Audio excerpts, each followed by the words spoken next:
Last time मैंने आपको अहवाल के कुछ वीडियो भेजे थे जिसके अंदर डिस्क्रिप्शन भी था, कुछ टॉपिक भी रिलेटेड भी था, ठीक है। पर काफ़ी सारे स्टूडेंट के रिव्यू ऐसे आए थे कि सर हमको एक बार और उसको एक्सप्लेनेशन के साथ समझना है, ठीक है। तो आज अपने अहवाल लेखन जो 12th स्टैंडर्ड के अंदर रिपोर्ट राइटिंग, जिसको अपने इंग्लिश में क्या बोला जाता है, रिपोर्ट राइटिंग, जो आपको 5 मार्क्स के अंदर पूछा जाएगा, टोटल 5 मार्क्स। अब ये सब्जेक्ट ऐसा है कि कैश मार्क्स बराबर, ज्यादा उसमें कुछ है नहीं, सिर्फ आपके पास वोक्यूबुलरी अच्छी होनी चाहिए, फॉर्मेशन अच्छा होना चाहिए। सेकेंड थिंग, आपके पास लिखने का जो एक पैटर्न होता है वो आपके पास होना चाहिए, जिसकी वजह से हम सबसे ज्यादा मार्क्स अहवाल लेखन के अंदर ला सकते हैं। अभी आपको ऐसा लगेगा कि सर ये आसान होता है, बराबर, कोई एक टॉपिक दिया जाता है हम लिख लेते हैं। जैसे निबंध के लिए भी हमारी एक मेंटालिटी ऐसी होती है कि सर कोई भी निबंध दो हम लोग लिख लेंगे, लेकिन बेटा जब हम लिखना स्टार्ट करते हैं उस टाइम पर हम ज्यादा से ज्यादा अपने शब्दों को मिलाकर भी लिखेंगे तो 1 से 2 पेज, फिर क्या होता है सोचना पड़ेगा, ठीक है। यहां पर भी ऐसा है। तो सबसे पहले बात करते हैं अहवाल लेखन है क्या, रिपोर्ट राइटिंग होती क्या है, ठीक है।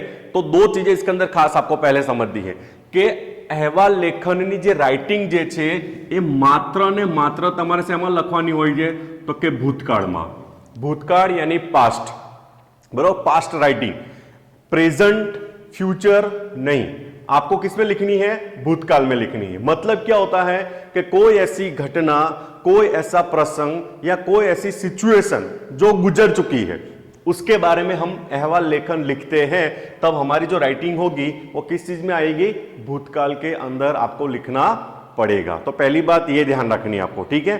दूसरी चीज कि आपको पता चल गया कि हमको पास्ट में लिखना है अहवाल लेखन, लेकिन फॉर्मेशन फिर क्या होगा।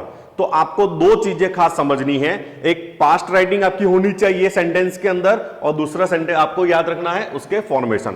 तो जब कोई भी अपना हम कहीं पर भी जाते हैं तो बोलते हैं ना फर्स्ट इंप्रेशन, तो आपके राइटिंग की फर्स्ट इंप्रेशन क्या होती है, राइटिंग सेक्शन की बात कर रहा हूं, चाहे आप लेटर राइटिंग लिखो, अहवाल लेखन लिखो, निबंध लिखो, ठीक है, कॉम्प्रिहेंशन लिखो, इसमें क्या होता है कि आपका फर्स्ट इंप्रेशन होती है आपकी राइटिंग, आपका फॉर्मेशन। अगर आपका फॉर्मेशन, आपकी राइटिंग बेस्ट होती है तो आप आधी जंग तो ऐसे ही जीत लेते हो, बराबर। यानी थोड़ी बहुत अगर वोक्यूबुलरी में या स्पेलिंग मिस्टेक में आती है तो नजरअंदाज हो जाती है, क्यों, क्योंकि आपको फॉर्मेशन सही पता है, आपको राइटिंग कौन से लैंग्वेज में लिखनी है वो भी आपको पता है। तो काफी सारी चीजें इसके अंदर आज हम डिस्कशन करने जा रहे हैं, तो ध्यान से सुनना। बात होती है भूतकाल के अंदर लिखने की। अच्छा, टॉपिक जो है हमारे सामने कितने रूप में आता है, निबंध जैसे है तो मैं बोलूं सीजन, तो आप बोलोगे वर्षा ऋतु, उनाड़ानी बपोर, ठीक है, कि भाई चलो पेरेंट्स के ऊपर है तो पिता के ऊपर आया, मातृ प्रेम के ऊपर आया। वैसे ही अहवाल लेखन की जब भी बात करते हैं तो हमारे सामने 3 चीजें क्लियर होनी चाहिए। मोस्टली आपके सामने अहवाल लेखन ये 3 फॉर्मेट में आने वाला है। तो वो 3 फॉर्मेट यानी कौन से, तो पहला फॉर्मेट देखो, जो हमारे स्कूल रिलेटेड होता है। पहला टॉपिक क्या होता है, स्कूल रिलेटेड। स्कूल रिलेटेड यानी क्या, जैसे कि एक एग्जांपल दो, તમારી શાળામાં વાર્ષિકોત્સવનું આયોજન કરવામાં આવ્યું હતું તો તેના વિશેનો અહેવાલ લખો। तो वो क्या होता है कि वो अहवाल कहां पर आया, स्कूल रिलेटेड में आया, वो आउटसाइड नहीं है, समझ रहा है। यानी कि मोस्टली जो टॉपिक आपको पूछे जाते हैं वो किस बेस पर पूछे जाएंगे, आपके स्कूल रिलेटेड। जैसे मैंने अभी बताया वार्षिकोत्सव, फिर पतंगोत्सव, बराबर, तो उस टाइप के स्कूल रिलेटेड आएगा। दूसरा टॉपिक क्या आता है कि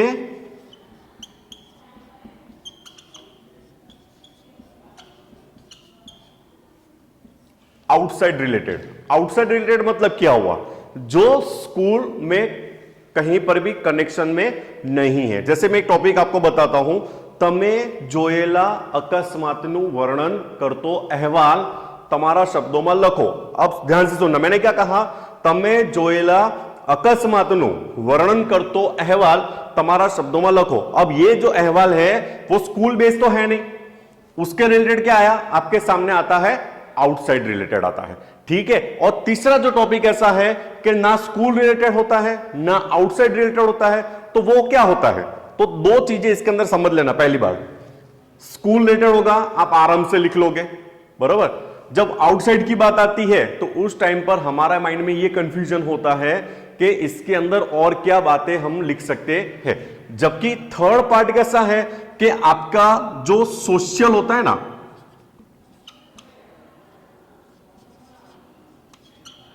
सोशल रिलेटेड, अब दो चीज समझना, ये जो सोशल रिलेटेड है उसको हम आउटसाइड के अंदर भी गिन सकते हैं।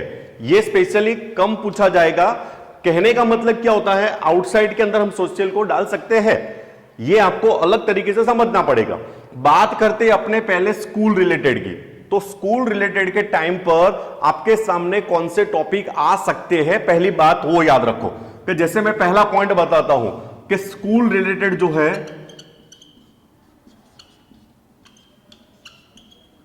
उसके अंदर में कौन कौन से टॉपिक लिख सकते हैं, तो पहले ध्यान रखना, कुछ पॉइंट्स मैं बता रहा हूं कौन कौन से टॉपिक जो है वो स्कूल रिलेटेड है टॉपिक उसके अंदर आते हैं। तो जैसे पहला हमने लिखा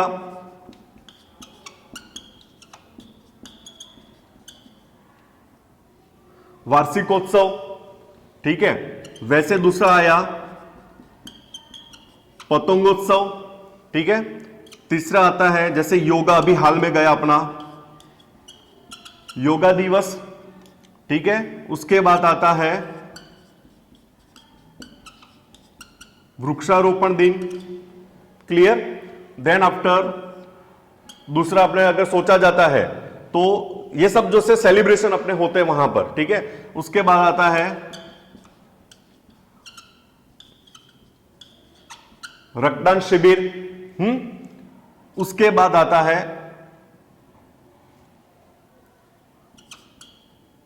अच्छा एक और शब्द दे रहा हूं देखो, सांस्कृतिक। अब समझना, जब वार्षिकोत्सव पूछा जाता है और सांस्कृतिक पूछा जाएगा, ठीक है, तो वो दोनों का मीनिंग एक ही समझना।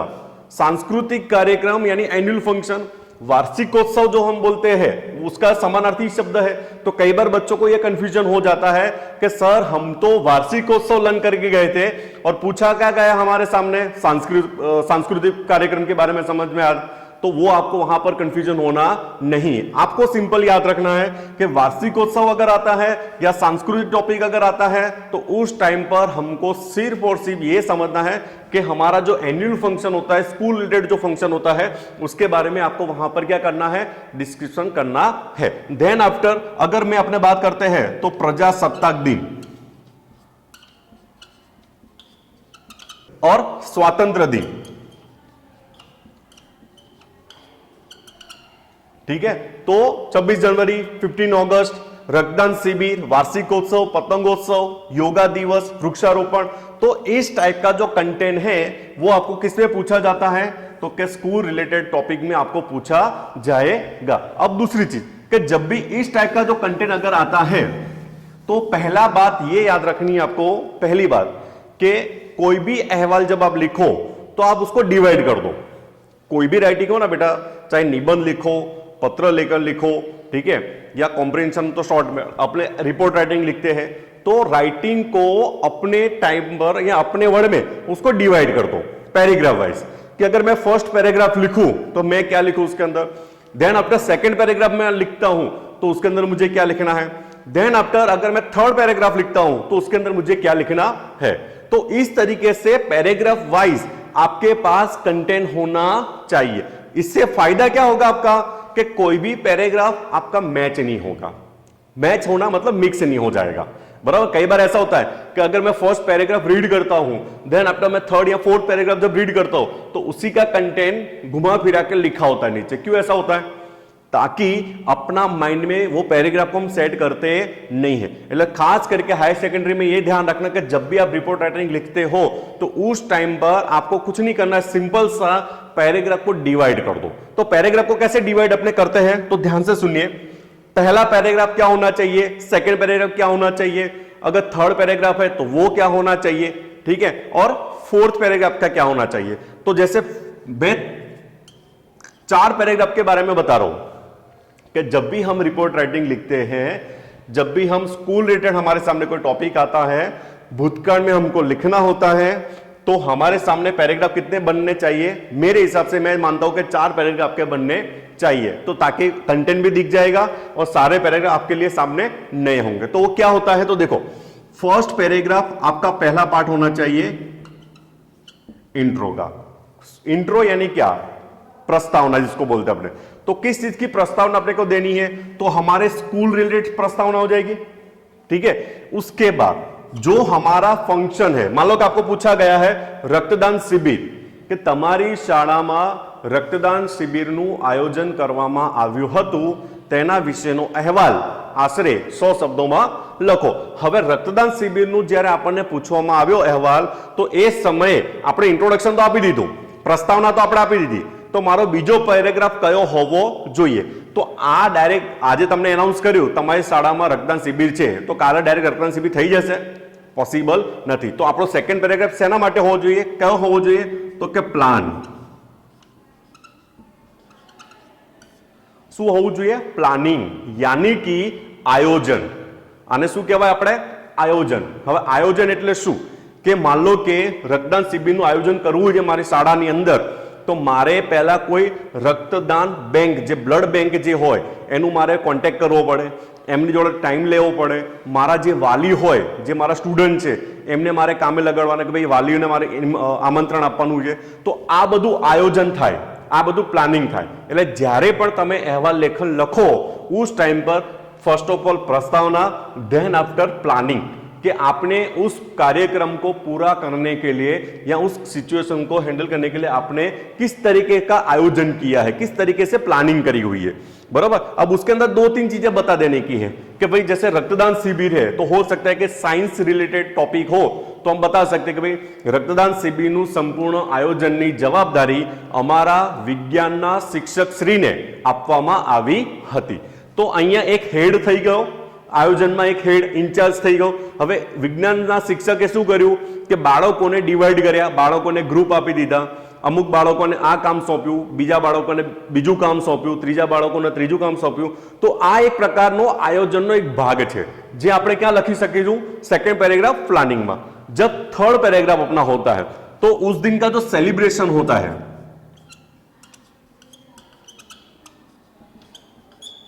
सेलिब्रेशन लाइक के रक्तदान शिविर जिस दिन हमने रखा, तो उस दिन से सुबह से लेकर अगर दोपहर तक है तो दोपहर तक का, शाम तक है तो शाम तक का, तो वो आयोजन के हिसाब से वो सेलिब्रेशन हुआ नहीं हुआ वो आपको यहां पर बताना है। यानी कि आपका ये मेन पैराग्राफ कौन सा माना जाएगा?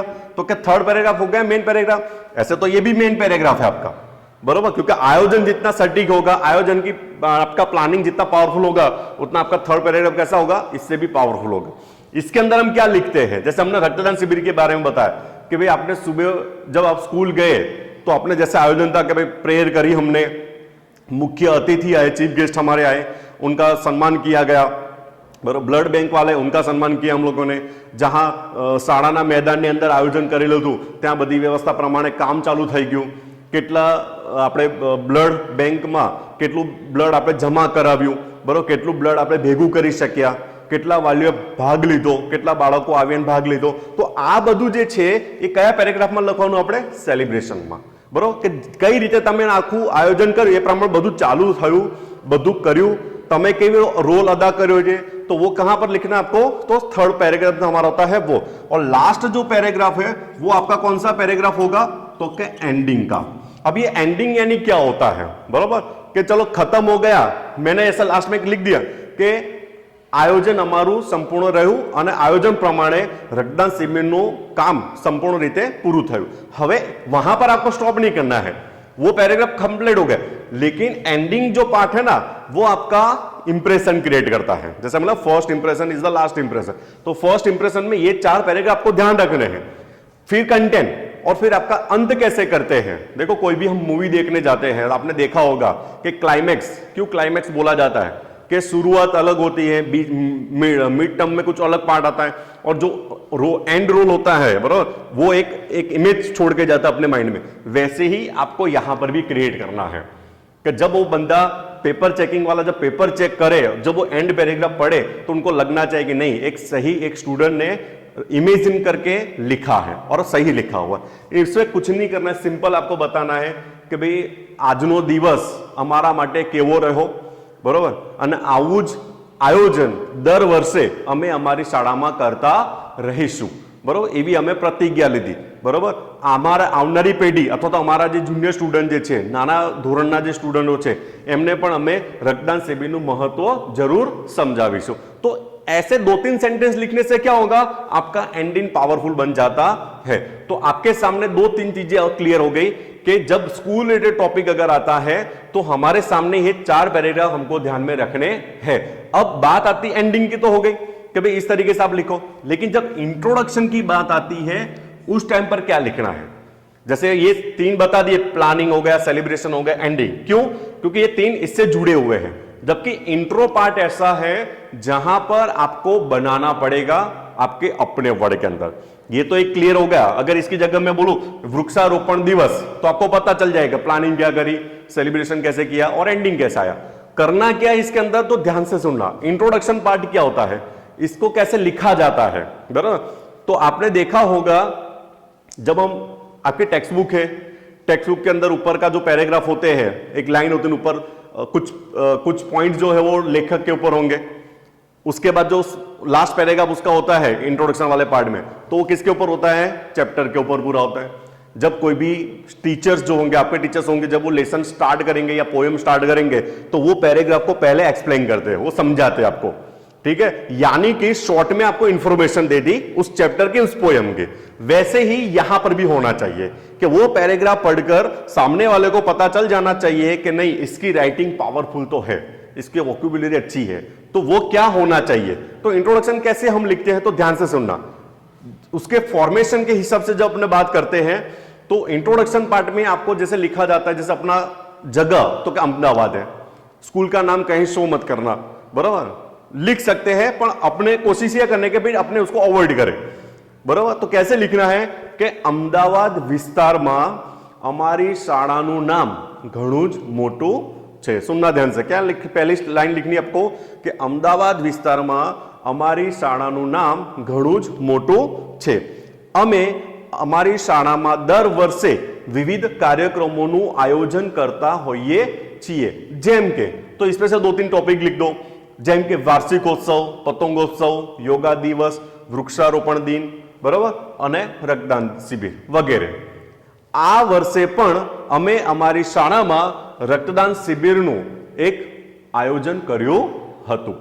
वहां पर आप डेट भी शो कर सकते हो कि रक्तदान शिबिरનું तारीख, बराबर, आ रीते आयोजन કર્યું હતું। अब इससे क्या होता है, हमने कुछ ज्यादा लिखा ही नहीं है, लेकिन मेरा कौन सा पैराग्राफ कंप्लीट हो जाएगा, वहां पर इंट्रोडक्शन वाला पार्ट मेरा कंप्लीट हो जाएगा। यानी कि मैंने फर्स्ट पैराग्राफ में एक लिंक दे दी, कौन से टॉपिक की लिंक दे दी मैंने, रक्तदान शिविर। मतलब जब पेपर चेकिंग वाला जब फर्स्ट पैराग्राफ अगर रीड करता है या देखेगा तो उसको पता चलेगा कि नहीं, इससे जो टाइटल है हमारा या जो हमारा सब्जेक्ट है उसको सही तरीके से पकड़ा है, ताकि हम वहां पर क्या कर सकते हैं, पैराग्राफ अच्छी तरीके से लिख पाएंगे। तो ये बात आती है किसकी टॉपिक की, तो हमारा जो स्कूल रिलेटेड टॉपिक था वो। अब दूसरी बात अपने करते हैं,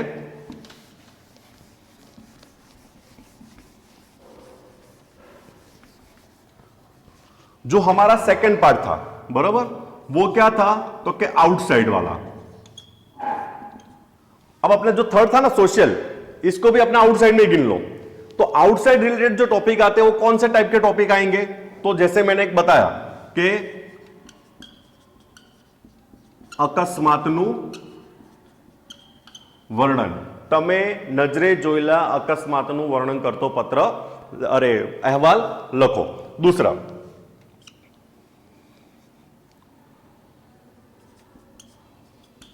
कुदरती आफतों, अब कुदरती आफत, नेचुरल डिजास्टर, वो क्या होता है, जैसे भूकंप, दुष्काळ, मुसळधार वरसाद वरसवी, बराबर, પછી અત્યારે જે હાલમાં લેટેસ્ટ ફેલાઈ રહ્યો છે કોરોના વાયરસ બીમારી, તો આ બધી જે ટોપિક જે છે એ શેમાં આપણે ગણી શકીએ, કુદરતી આફતો જે માનવ સર્જિત નથી।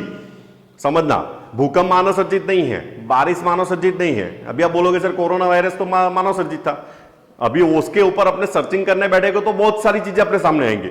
लेकिन कहने का मतलब क्या है, इसके ऐसे टॉपिक के अंदर आपका जो स्कूल है ना वो कहीं पर भी इन्वॉल्व नहीं है। समझ में आ रहा है? अगर मैं आपको बताऊं, आपको पूछा जाए कि आ वर्षे તમારા વિસ્તારમાં સૌથી વધારે વરસાદ વરસ્યો છે તો તેના વિશેનું વર્ણન કરતો અહેવાલ લખો। जैसे कुदरती नेचर डिजास्टर की बात आ जाती है तो वहां पर क्या हम स्कूल का इंट्रोडक्शन लिखेंगे? नहीं। प्लानिंग लिखेंगे? नहीं। तो वहां ये सिचुएशन क्या हो जाएगी?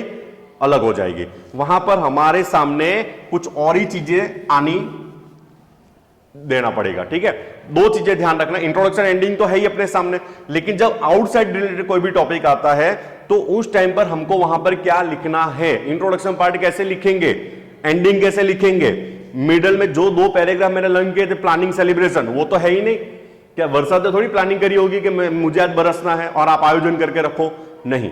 बाय हार्ड आउटसाइड के टॉपिक के अंदर वहां पर ये चीजें चयन हो जाती है। अगर मुझे इंट्रोडक्शन इसका लिखना होता है तो मैं कैसे लिखता हूं, तो ध्यान से सुनना, बराबर।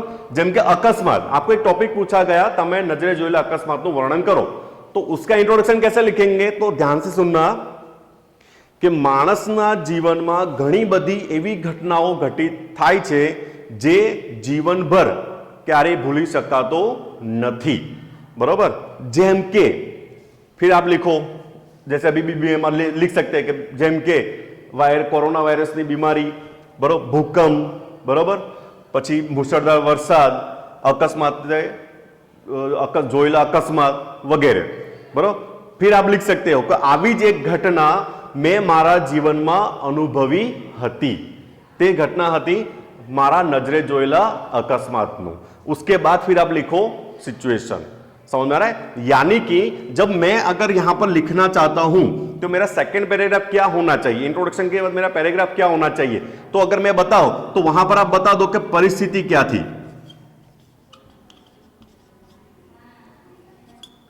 समझ में आ रहा है? परिस्थिति, परिस्थिति का मीनिंग क्या करेंगे अपने, सिचुएशन, बराबर। आज अगर मेरी सिचुएशन है, मैं यहां से जा रहा हूं और मेरे सामने एक अकस्मात होता है तो कैसी परिस्थिति क्रिएट हुई वहां पर, तो वो आप वहां पर डिस्क्राइब करो, जाकि आपका एक अहवाल जो है वो कंप्लीट पूरा होता है।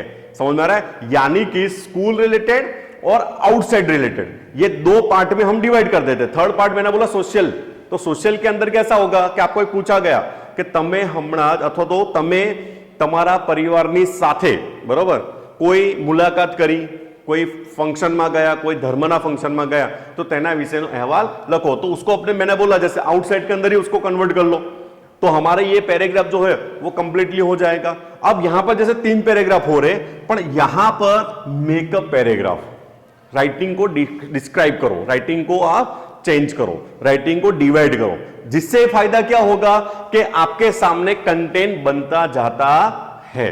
क्लियर हुआ इतना?